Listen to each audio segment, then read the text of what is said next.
Hello everyone, how are you all doing? I hope everyone's well. Thank you all for watching my videos, it really means a lot, I appreciate it. The FPL community really is an amazing community and I'm very happy to be part of it. Now today's video will be separated in three parts. First we're gonna talk about my Gameweek 1 team and how my Gameweek went.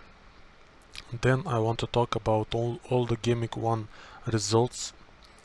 And at the end we're gonna talk about my Gameweek 2 team and captaincy choice. If you enjoy my videos, please subscribe to the channel, it would mean a lot to me. Now let's start. My Gameweek 1 team got a total of 62 points, a very average Gameweek for me. Usually if it was any other Gameweek other than Gameweek 1 it would have been a good score. Usually when I get above 60 points I consider it a good Gameweek, but for Gameweek 1 it's a little bit different. For Gameweek 1 I usually like to get about 70-80 at least points. Last season for example I got 99 or 98, something like that. But it is what it is. 62, it's average, it's decent. We take it and we move on to Gameweek 2.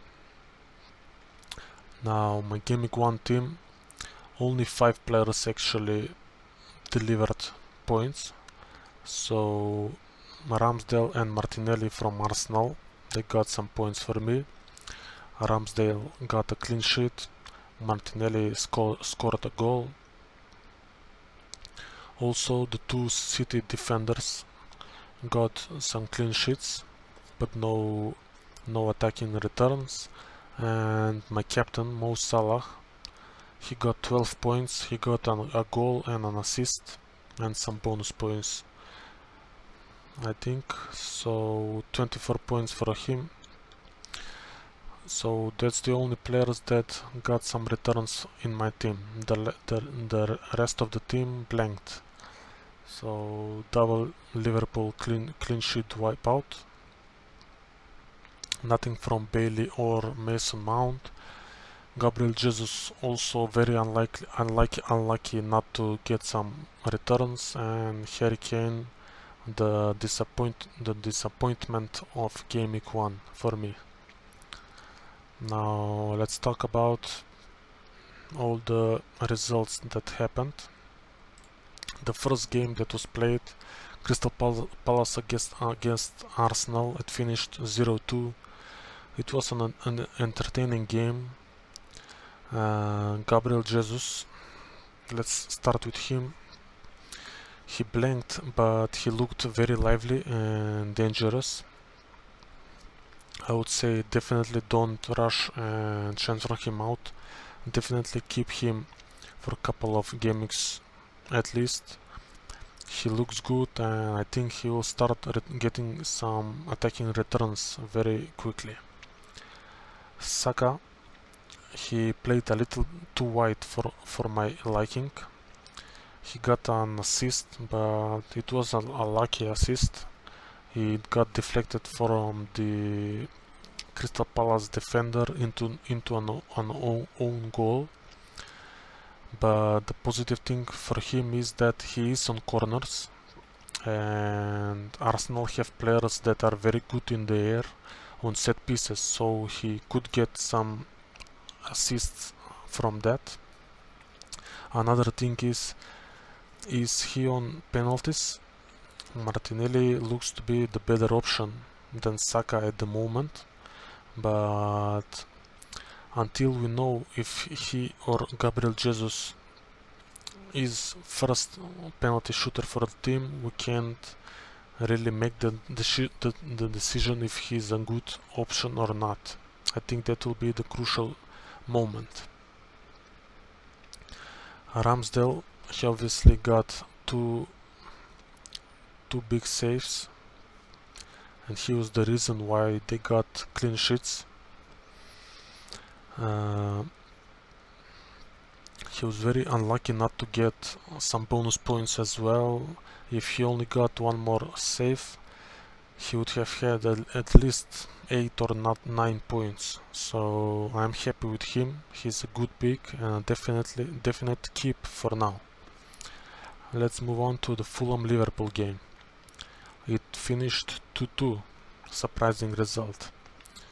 Nunes, when he came on, he changed the game. I think now he has secured his starting place.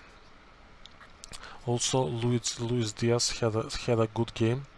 Unlucky not to get some returns. He hit the post. He's also scored a great goal that was ruled out for offside. So I would say definitely keep him. Don't transfer him out if you have in your team. Defensively, they looked shaky. Van Dijk doesn't really look like the same player than before the injury. Double up on the attack is possibly the better option than on the defense, but it's too early for that decision. The game against Crystal Palace will be crucial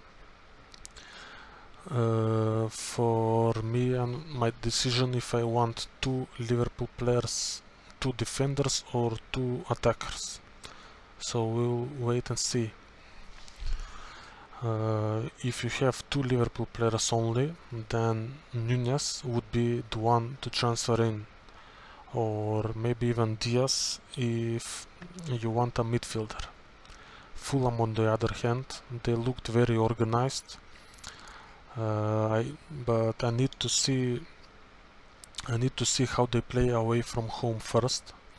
They might be one of those teams that are great at home and very bad away. So we need to see how they perform in the away games. I am very happy with having Pereira in my team. He's an absolute steal for 4.5. At first I thought he is something like a defensive midfielder, but actually he plays very attacking, so he could get some returns. Now let's move to the Spurs Southampton game. It finished 4-1. It was a crazy game. How on earth did Kane not get anything from this game? I can't understand. Not even one assist. It's actually unbelievable. He played way too deep. Most of the time when they were in the final third attacking, I couldn't even see him on the screen. He was so far back. My first mistake of the season, I think. And at first I thought under Conte he would be more of a proper number 9, playing in the box kinda like Lukaku was for him at Inter, but I was wrong. It looks like the player to get from Spurs is Son. He is the main threat. He had about 3 or 4 clear goal scoring chances, plus he is on set pieces, so he could get some assists from that. Kulusevski also had an amazing game, but rotation is a risk for me. I can't see how Spurs pay around 60 million for a player like Richarlison and then never pick him. I think they will share the minutes, and that's what puts me off from Kulusevski. Still too early for Perisic, possibly on the first wildcard.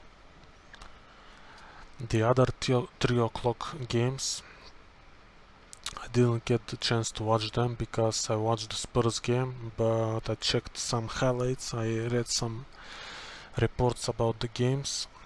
Aston Villa, let's start with them. Really disappointing. Overall, very bad performance from everyone. Bailey, however, was their best attacker. He looked sharp, but the problem was there was no support for him.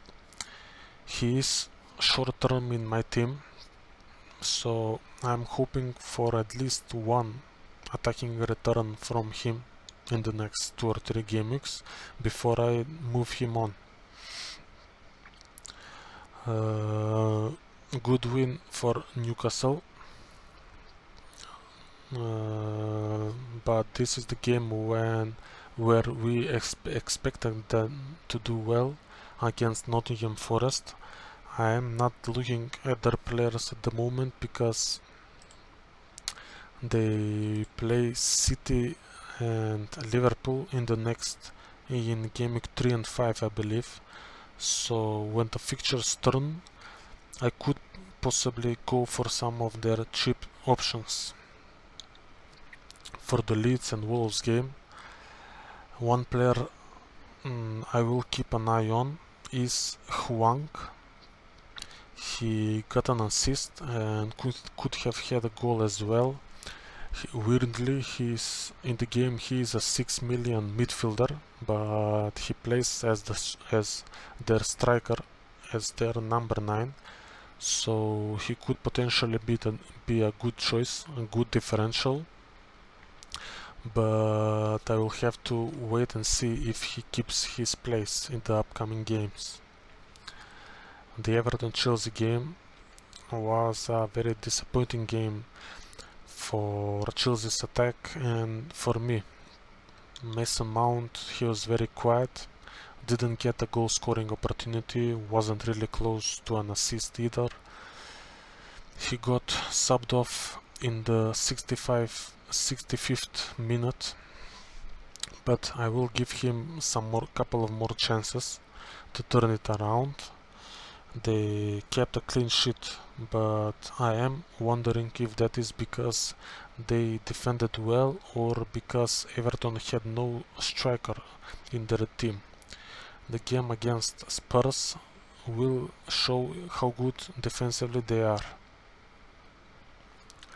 The Leicester-Brentford game, really quickly about this one. I didn't watch it.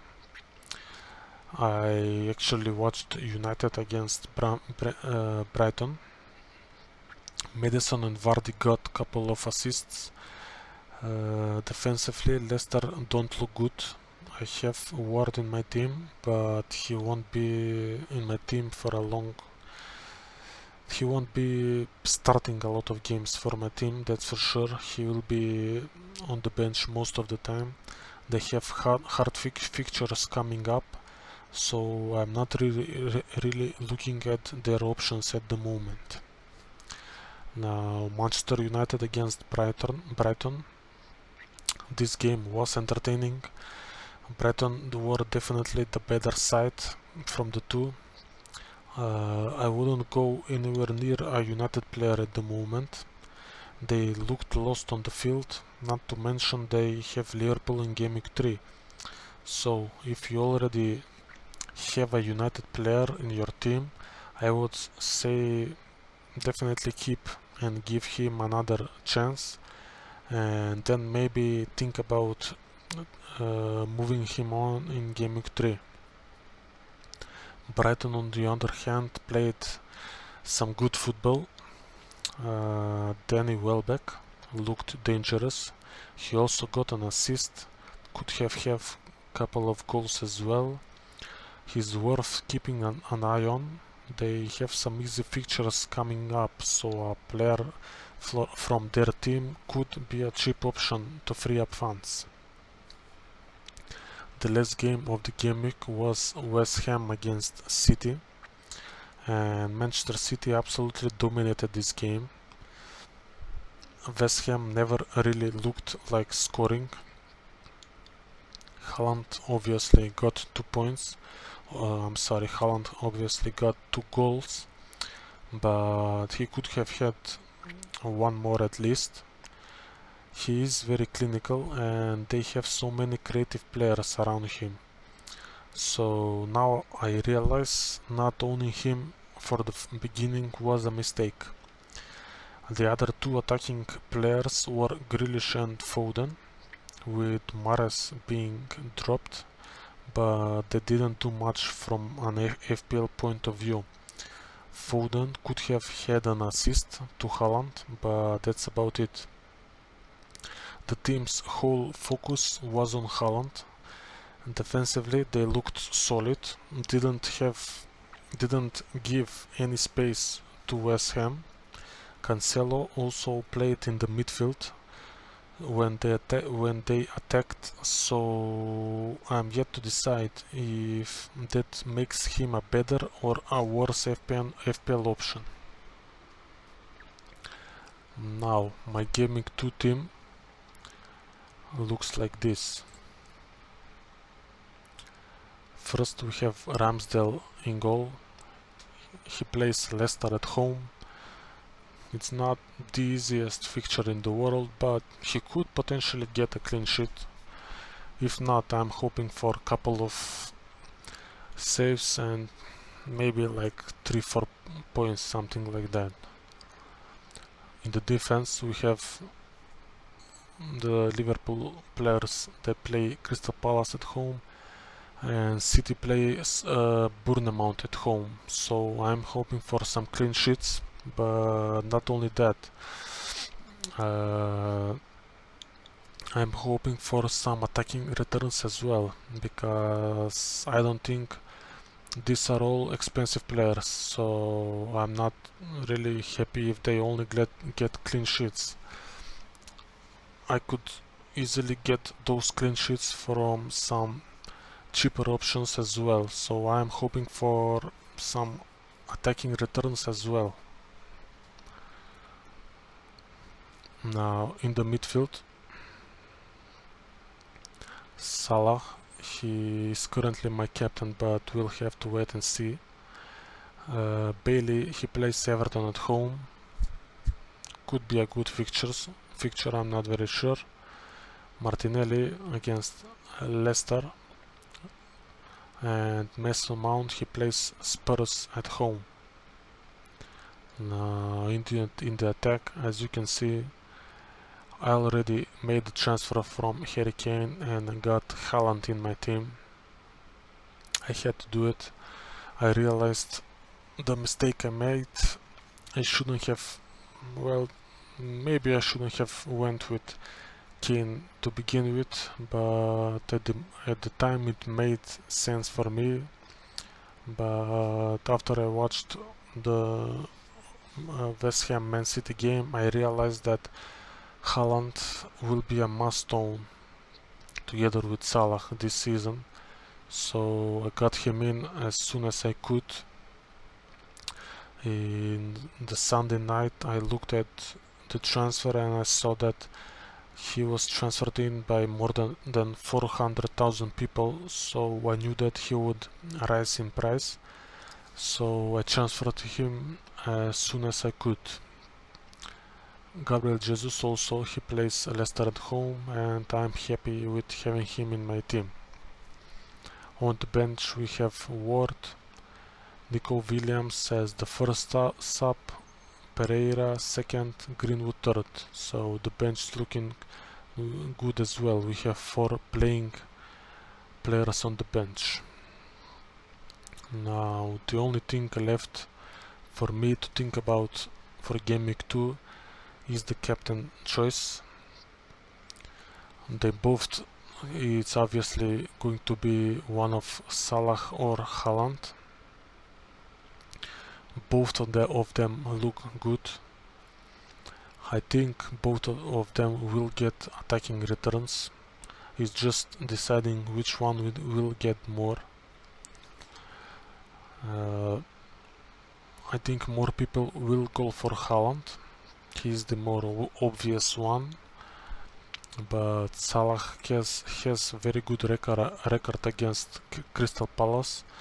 I think in 10 games he has 7 goals and 3 assists, so both of them are good.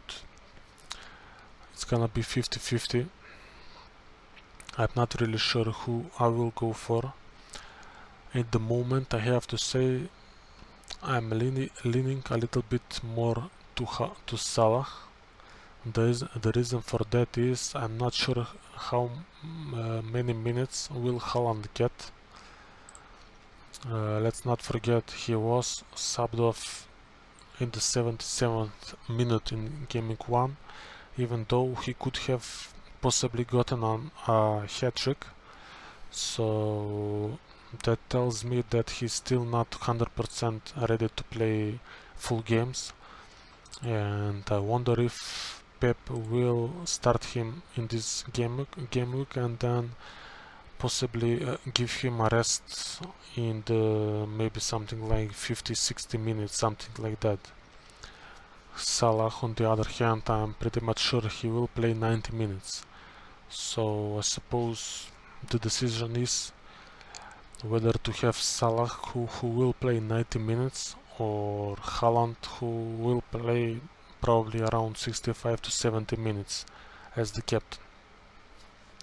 At the moment, like I said, I'm leaning towards Salah. I'm like 60% sure he will be my captain, but let's wait and see until I will take my time with this decision until the game week starts.